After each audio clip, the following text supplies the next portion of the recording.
Fala galerinha do 7º ano, estou aqui novamente, professor de História de vocês, tudo bem com vocês?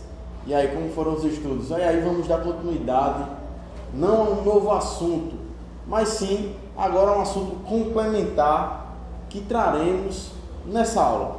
E aí, professor, o que é que o senhor vai dar? Porque a gente já terminou o livro, na verdade, na aula passada a gente terminou o livro, e aí a aula de hoje será apenas uma aula complementar, trazer informações onde eu não trouxe nas aulas passadas, né? A aula passada, como foi assunto novo, eu trouxe mais as informações principais. E hoje serão apenas informações complementares, onde são informações que são valiosíssimas também, tá bom? Então, vale muito a pena você dar continuidade nesse vídeo, então vamos assistir, beleza? Vamos dar uma ênfase maior na Reforma Protestante, na Reforma onde mudou todo o curso de uma história, na parte religiosa, na visão de mundo de muita gente, né? A Reforma Protestante foi um divisor de águas. E aí, o que é que vai acontecer? Na aula de hoje, como eu disse, são informações complementares do assunto que foi dado, tá bom? E aí, vamos iniciar o assunto falando sobre a Reforma Protestante. E aí, já podemos ver aqui no slide, tá certo? A imagem desse rapaz aqui, principal personagem da Reforma Protestante. Mas para a gente poder entender um pouco da Reforma Protestante, vamos entender um pouco do contexto da vida desse cara, né? Um cara chamado Martinho Lutero, que conseguiu ser esse mártir, né? Ele foi esse principal personagem, onde ele teve a coragem, a ousadia de bater de frente com um regime bastante autoritário, um regime onde se você falasse alguma coisa que batesse de frente com o sistema da igreja, você era penalizado, dependendo da gravidade, você ia até morto. Enfim, vamos falar um pouco dele. E aí, vamos falar um pouco do Martinho Lutero, que nasceu em novembro de 1993 na Alemanha. Ele nasceu na Alemanha, ele tinha pais que eram camponeses, porém os pais perceberam que poderiam trabalhar em algo mais lucrativo, que era no minério. Eles eram mineradores, e aí Lutero não cresceu com uma família rica, não era privilegiada. E aí, o que aconteceu? O pai dele percebeu que ele não queria que o filho dele tivesse a mesma vida que ele. E aí, investiu muito no filho, para que o filho pudesse estudar. E aí, aos 7 anos, Lutero já era um prodígio. Lutero já era um cara diferenciado na parte de estudos, né? E aí ele foi desenvolvendo isso. E com o passar dos anos, ele, com 14 anos especificamente, ele migrou, ele começou a se destacar. Ele se destacava muito, começava a estudar muito geometria, né, metafísica, da gramática, tudo isso era muito forte em Lutero. E aí ele começou a estudar, era um cara altamente inteligente, né? E aí, o que é que vai acontecer? Ele entrou na universidade em 1501, e aí ele vai começar a estudar, a se dedicar à advocacia. Ele vai ser um cara que vai querer se tornar advogado, e aí ele vai se dedicar muito sua vida para isso. Ele vai dedicar toda a sua vida para que ele possa se tornar um cara direito, tá? E aí, o que é que vamos ver? Podemos perceber que, podemos colocar a imagem aqui de uma dos exemplos, mais para frente vamos ver. E aí, ele é um cara altamente estudioso, porém, o que é que vai acontecer? Algo acontece na sua vida. O que é que vai acontecer na vida dele? Ele está voltando da universidade, e se eu não me engano, eu falei isso na aula passada, veio uma grande tempestade. E aí, naquela época, o contexto histórico daquela época era muito religioso, as pessoas eram misticistas demais. E aí, a tempestade estava muito forte, a tempestade estava a ponto de derrubar casas, o vento era muito forte, muitos trovões. E aí, Lutero vai fazer uma oração e vai dizer: Deus, se o Senhor me livrar dessa tempestade, eu vou dedicar a minha vida à oração, à igreja, à religião, né? E aí ele vai começar. E o que acontece? se livra da tempestade. E aí o que vai acontecer? A partir dali, ele vai começar a se dedicar uma vida na igreja. Inicialmente, existem outras teorias, onde Lutero entrou na igreja e não foi por causa de uma tempestade, né? São apenas teorias. Vai existir outra teoria que os estudiosos vão falar, né, que ele entrou na igreja porque tinha medo do inferno. E naquela época a ideia é que você tinha que ir para o céu, você tinha que ser membro da igreja, né? Tem a ideia das obras, tudo aquilo. E aí existe a teoria também que ele entrou na igreja porque estava com medo do inferno, né? Quem quer ir para o inferno? Não é verdade? E aí, galera, vai chegar o momento que ele vai se dedicar à igreja, né? Como vocês podem ver aqui, essa igreja, demonstração de poder, demonstração de grandes riquezas financeiras, tá bom? E aí, Lutero começa a migrar na vida eclesiástica. Inicialmente, os pais dele não aprovam essa atitude dele, porque os pais dele, o sonho dos pais é que ele se tornasse advogado, tá? E aí, o que é que vai acontecer? Ele vai ter a reprovação da família. Por quê? Porque a família justamente queria que ele fosse um cara que tivesse mais advocacia, não fosse um membro da igreja. Enfim, mas aí o que é que vai acontecer, galera? Lutero vai se dedicar, ele vai ser um monge, vai se tornar um monge, vai começar como um frade no caso, né? E aí, com o passar dos anos, ele vai começar a se dedicar à sua vida à igreja. Como ele é um cara muito estudioso, ele vai ver muitas pesquisas, ele vai começar a ter sua própria opinião. Claro, a igreja foi muito forte também na área de discipulado, de acompanhamento. A igreja fazia muito isso, os seus membros, né? E aí Lutero era um cara diferenciado, porque ele estudava a fundo, ele se aprofundava em tudo que ele falava. E aí, Lutero começa a ingressar na carreira eclesiástica, e aí ele começa a enxergar. Ele chegou, o que acontecia? Ele entrou na igreja, ele se torna um membro da igreja, e aí ele tem uma visão acerca da igreja totalmente fantasiosa, podemos dizer. Na visão de Lutero, todos os padres eram pessoas puras, santas. A igreja exercia um papel de igualdade, a igreja exercia um papel onde todos tinham uma certa paz em tudo que fazia, não existia corrupção. Lutero tinha essa visão da igreja, né? Porque era isso que eles passavam, né? E aí, onde as pessoas eram santas, a questão da purificação, da pureza deles, né? Era muito forte, é tanto que Lutero vai ter um certo momento da sua vida que ele vai exigir tanto dele mesmo para se aproximar de Deus, que ele começa a ver que ele não está sentindo nada.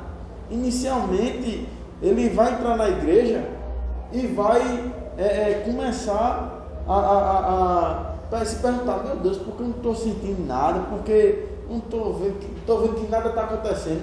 E aí ele começa a se flagelar. Isso acontece muito na época, acontecia muito na época. A prática do flagelo. O que é o flagelo? Você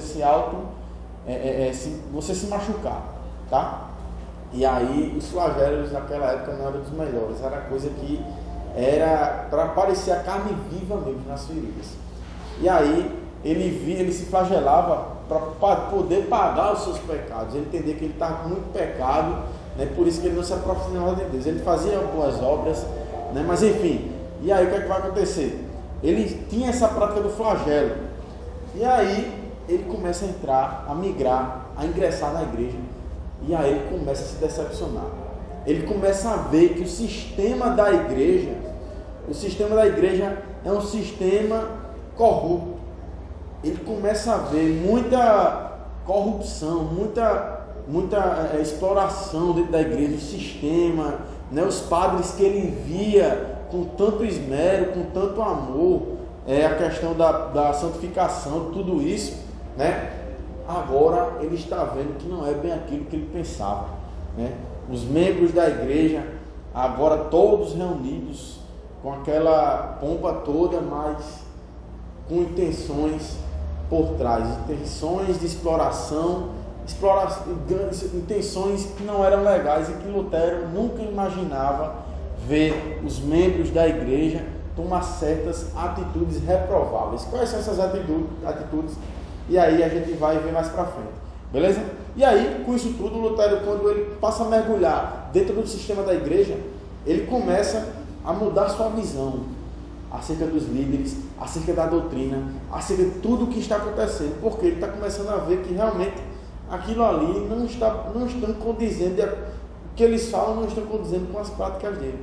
E aí ele vai começar a ter uma série de definições, ele vai estudar bastante e ter sua própria visão de religião, da Bíblia, vai começar a ter tudo isso. E aí ele vai ter sua visão mudada, ele se torna frade, né? Frade já é um posto mediano na igreja, né? E ele vai ter que começar a ter mais influência. Ele já era o cara que tinha opinião, ele vai se tornar frade e vai começar a ensinar nas universidades católicas. E aí, ele entrando nas universidades, ele vai começar a esboçar sua opinião. Ele vai começar a esboçar o que ele acha do sistema, o que ele acha de cada prática que está sendo feita dentro da igreja. E aí, vão haver momentos em que, na aula de Lutero, ele vai começar a bater de frente com os dogmas da igreja, tudo que a igreja faz, e quem está assistindo também vai ser influenciado. Eles vão começar a enxergar que aquilo que Lutero falava tinha sentido. E aí, ele começa a dar aula nas universidades, ele se torna doutor em teologia, tá? E ele vai se tornar doutor e vai continuar na cidade de Wittenberg, Alemanha, tá certo? E aí, a partir daí começa a surgir os pilares dos seus pensamentos, o que ele mais pensava. E aí vai começar algumas coisas, eu vou dizer para vocês bem rapidinho. Ele condenava a prática da simonia. O que é a simonia? A prática de venda de peças sagradas. E aí o que é que vai acontecer? A simonia era justamente isso. Os membros da igreja, os grandes influentes da igreja, eles tinham suas relíquias e eles vendiam, dizendo que era um prego onde estava a cruz de Cristo, né? A coroa de Cristo quando Cristo morreu, e eles vão dizer que aquelas peças, sempre que não tinha nada, eram falsas peças, falsas relíquias, tá? E aí ele condenava essa prática, que é chamada de simonia. E aí também vai vir outra coisa que ele já vai começar a se revoltar também, que é a questão da venda de indulgências. Tinha a prática da simonia e também tinha a venda das indulgências. O que são as indulgências? As indulgências tinha a prática das vendas das relíquias e também tem a questão da salvação. Para você ser salvo, você tem que dar um valor X de dinheiro.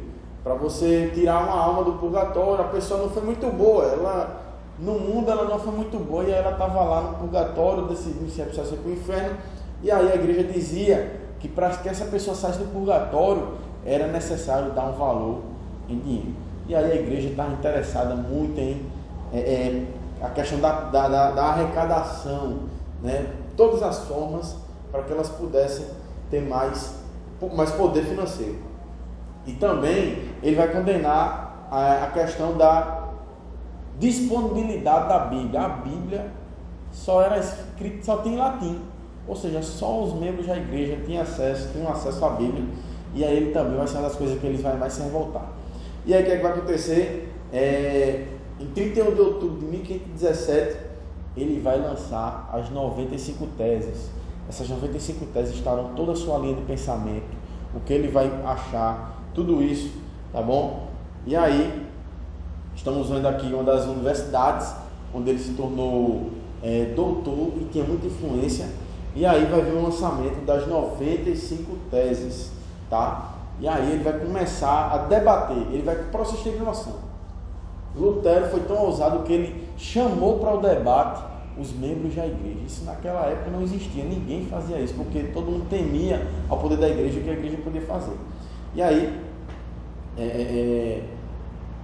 as correntes de pensamento de Lutero vão ter várias influências na sociedade, vai afetar muito as pessoas, que as pessoas vão começar a questionar o que ele está dizendo, que fazia muito sentido. E aí vamos ver aqui as bases do seu pensamento, que ele dizia que é somente a graça, a pessoa só podia ser salvo pela graça, né? Só a fé em Cristo, somente a fé em Cristo era suficiente para essa salvação, que somente Cristo salvava, não existia não mediação entre papas ou a Virgem Maria, tudo isso, ele tem essa concepção, somente as Escrituras eram suficientes para o ensino e somente Deus a glória, ou seja, não poderia mais existir o culto a imagens ou a outras coisas que eram muito praticadas na época.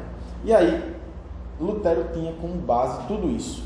E as pessoas vão começar a questionar, as pessoas vão começar a questionar o poder da igreja, os ensinamentos da igreja, tudo que a igreja fazia. E aí, ele começou a ser perseguido. Mas para que a igreja não perdesse um cara tão potencial, a igreja fez um tribunal pedindo para que ele abrisse mão de suas ideias, e aí, para que ele pudesse retirar tudo que ele falou, tudo que ele fez um tribunal onde Lutero tivesse que dar satisfação ao Papa, a todos os membros da igreja, e dizer publicamente que estava errado. Porém, ele não fez isso. Ele bateu de frente e não abriu mão de sua fé, de suas ideias. Tá certo? E aí a petição de desculpas foi negada por Lutero. Lutero vai ser excomungado da igreja, vai ser expulso da igreja, perseguido, né? E aí ele vai começar agora um novo trabalho, que é justamente a tradução da Bíblia. A Bíblia para o alemão não existia na tradução bíblica, e ele vai querer que a Bíblia agora seja disponível para todos, tá certo? E aí a igreja agora vai começar a ter sua reação, que é chamado Concílio de Trento. O Concílio de Trento vai ser um acontecimento histórico onde todos os membros, os poderosos e mais influentes membros da igreja vão se reunir e vão começar a questionar os seus dogmas, suas doutrinas, suas bases, tá certo? O Concílio de Trento se deu na Itália, né? Em Trento, na Itália, tá certo? Durou 9 anos o concílio, tá bom? E aí a reunião serviu para isso, eles vão começar a questionar tudo isso. E o que vai acontecer nessa reunião? Eles vão retirar as indulgências que Lutero tanto condenava, eles vão ter novos meios da formação de sacerdotes, tudo, a sua fé, tá? Tudo isso vai ser decidido no Concílio de Trento. E aí, o que é que vai acontecer?